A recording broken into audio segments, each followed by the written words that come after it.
Koks jūsų ryškiausias, šilčiausias prisiminimas iš darbo gimnazijoje laikų? Tų prisiminimų masė. Ir aš bandžiau atgaminti, kokie ten tie ryškiausi.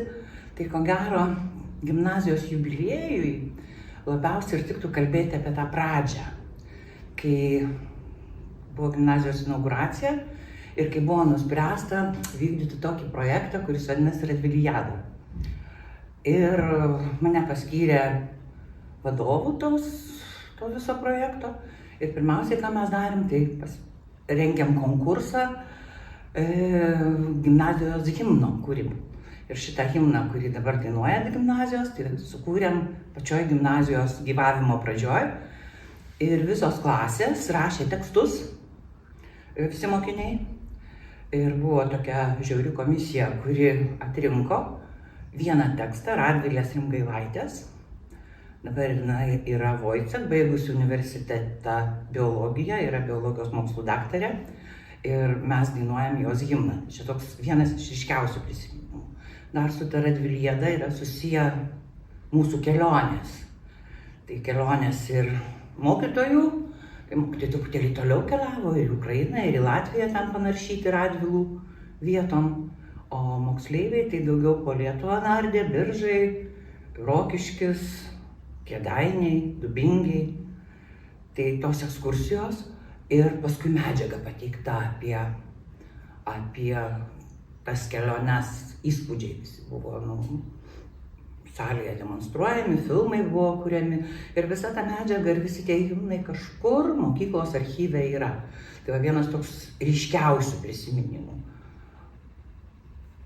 Ir dar. Papasakokite kokį linksmą prisiminimą. Tokių nuotrupų linksmų, tai čia aš galėčiau dėstyti, bet jums N sužymės pamokose. Turbūt vienas iš tokių, kur įstrigo ir kur mes nuolat prisimenam, tai lietuvių kalbos įskaita, kai ateidavo po vieną dvyliktokas į kabinetą ir visiems mums žinomas Mindaugas Kuzminskas, krepšininkas, įeina ir sako: "Labą dieną." O mes su mokytoja Gnytienė jam atsakom: "Labą dieną." Na, jis atsakinėjo, išeina ir už durų girdim: "Blembački!" Nors tas keiksmažodis buvo truputėlį kietesnis. Tik įėjau ir iš karto klaida. Ne labą dieną reikia, žinokit, sakyti, o labą dieną. O iš tikrųjų galima ir labą dieną sakyti, ir labą dieną galima sakyti. Bet tai pasirodo spirgėjo. Toliau tų juokingų atsitikimų.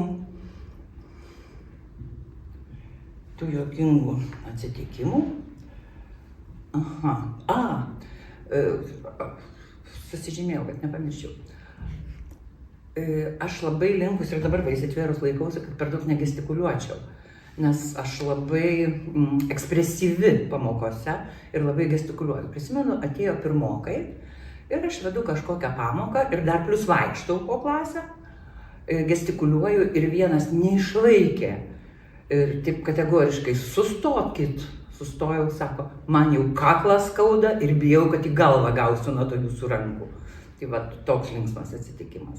Bet šiaip, jeigu reikėtų jums daug tų linksmų atsitikimų, tai aš galėčiau pagalvoti. Jų buvo be galo daug. Ką vertingo gyvenime jums suteikia gimnazija?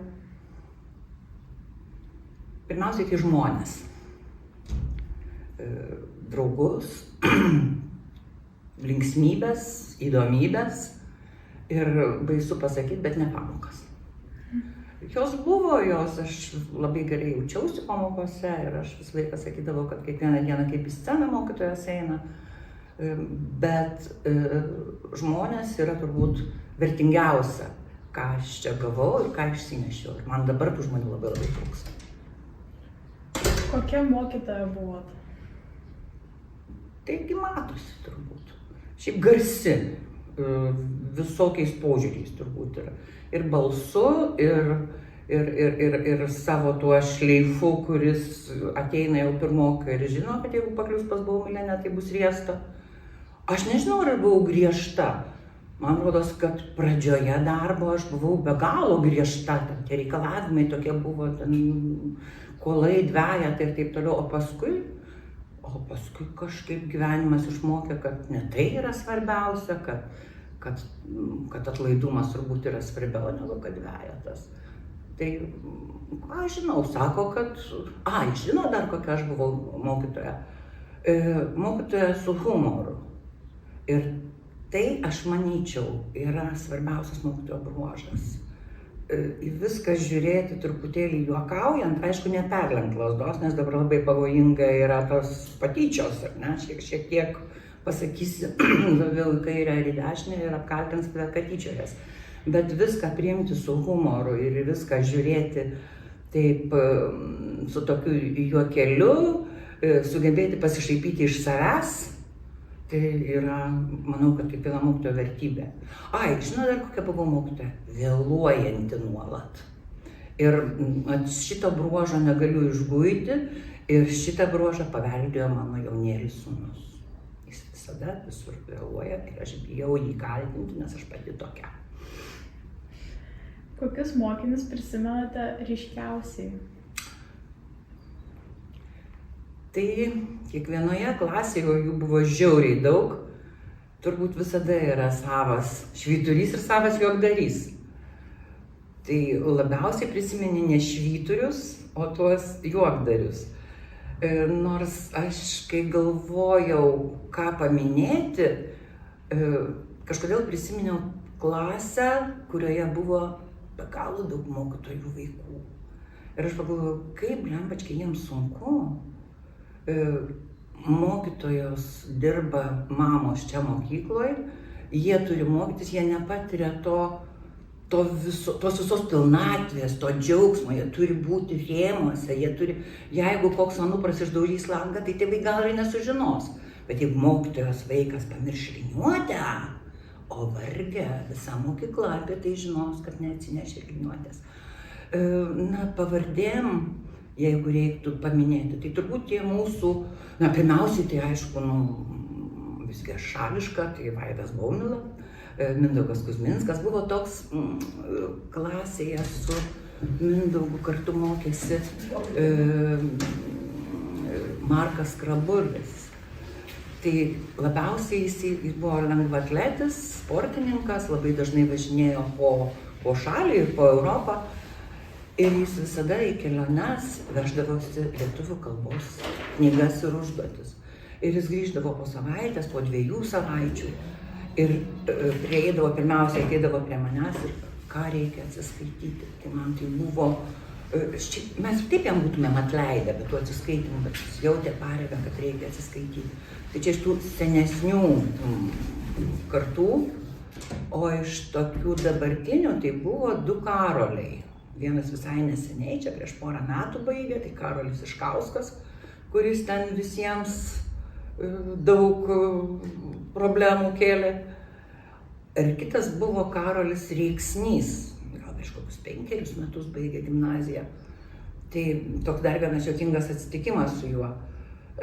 Atėjo jie į 1 klasę ir tų pavardžių aš jų nežinojau. Ir šiaip aš mokinius dažniausiai jau kai išmokdavau, aš vadinu vardais, o ne pavardėm.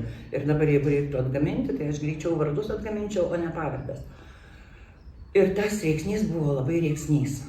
Ir jisai šūkaudavo, rėkaudavo, pirmam suole sėdėjo. 1 klasėje visi ieško tos vietos po saulės, tai matosi, jis jos ieškojo. Ir aš sakau, ko tu jisai rėki. Man klasėje kažkas tai sako, taigi jisai Reiksnys. Sakau, ir kas, kad Reiksnys? Tegul Tylenis būna, o ne Reiksnys. Tai sako, mano pavardė Reiksnys. Tai tada taip jau įstrigo. Ir šiaip, net ir jie buvo universitetiniai klasiai, abu šitie Reiksniai. Tai žinau, kai fizikos mokytoja Vilija nuvedė juos į Gedimino universitetą, jau 2 tą Karolį. Tai universitete ten toks atsiliepimas buvo, nusakė, pas jūs mokykloje, tai kaip Karolis, taip ir išskirtinis. Tai jie tokie buvo išskirtiniai. Ar vis dar palaikote ryšį su gimnazija? Kaip matot, taip. Mus čia taip gražiai pavadino Jūratė emeritais, mes labai šito pavadinimo vardu didžiuojamės ir kai tik tai yra galimybė ir kai kviečia, tai visą laiką atvykstam, o šiaip tas ryšys tai yra išlikęs kol kas 12-okai dabartiniai yra paskutiniai, kuriems aš dėsčiau. Ir čia dar kai ateinu, tai jie ten iš visų kampų, jeigu pamato subėga, tai yra dieve kaip malonu, taip čia balzamas ant širdies, kokia aš buvau gera. O mane tai jau aš minėjau, mane traukia čia žmonės, man trūksta žmonių ir aš pas juos einu. Ko labiausiai pasiilgote gimnazijoje? Žmonių, bendravimo, tos tokios, sakyčiau, tos auros, kuri čia supo, tos laisvumo auros. Aš nežinau, ar dabar taip yra, bet turbūt taip. Tai to labiausiai ir pasiilgstu. Tik ne pamokų. Nors tiesa, aš į pamokas tai eičiau, bet kad kas nors už mane taisytų visus rašymus. Ko palinkėtumėte mūsų gimnazijai? Tai ko gero, aš manau, jau tų atsakymų jums yra aišku, kad ne tik gerų pažymių, ne tik gerų mokytojų, ne tik tų žinių, kurias jūs čia gaunat, taip, visą tai taip, bet svarbiausia tos atmosferos, kuri atėjus į gimnaziją neleidžia iš jos išeiti. Buvo tokių, kurie ateina labai nenoriai, nes neįstojo į Brižišką, neįstojo į licėjų, tai kas belieka, čia Radvilų gimnazija ant kiemo, tai čia ir ateisiu, o paskui čia taip pritampa, čia taip jiems gerai būna, kad, na, aš įsivaizduoju, kad ta bendrystė, aš tos bendrystės ir palinkėčiau, visapusiškos bendrystės, ir pamokose, ir kelionėse, ir chorų karuose, ir visame kame, kur jūs dalyvaujate, kur jūs būnate, kad galima būtų išsinešti tas tokias pagrindinės vertybės iš mokyklos. Tai gebėjimą turėti šalia žmogų, kuris yra svarbus, gebėjimą suprasti, gebėjimą bendrauti ir tą gerumą, kurį turbūt turėtų duoti ta aplinka, kurioje mes esame. Ačiū.